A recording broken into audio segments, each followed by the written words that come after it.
Кой създаде локалните?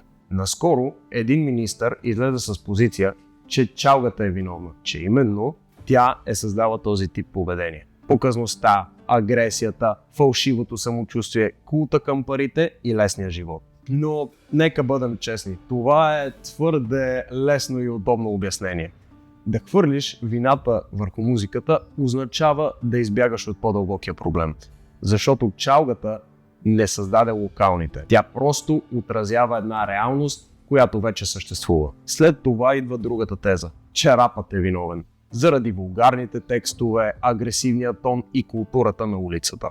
И да, рап сцената също има съдържание, което насърчава бунт, показност и доминация. Но тук идва и нещо важно. Рапът по принцип е гласът на средата. Той не създава реалността, а я описва.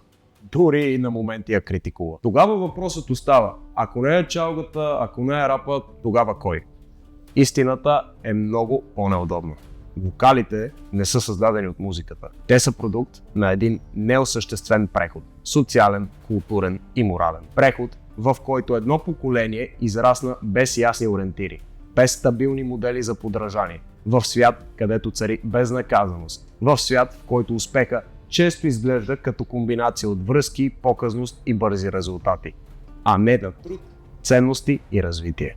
И в цялата тази празнина се ражда нуждата от образ, от роля, от нещо, което да ти даде някаква идентичност. Но тук някъде идва и най-противоречивия момент. Защото в крайна сметка този модел се поддържа и от търсенето, от вниманието, от одобрението.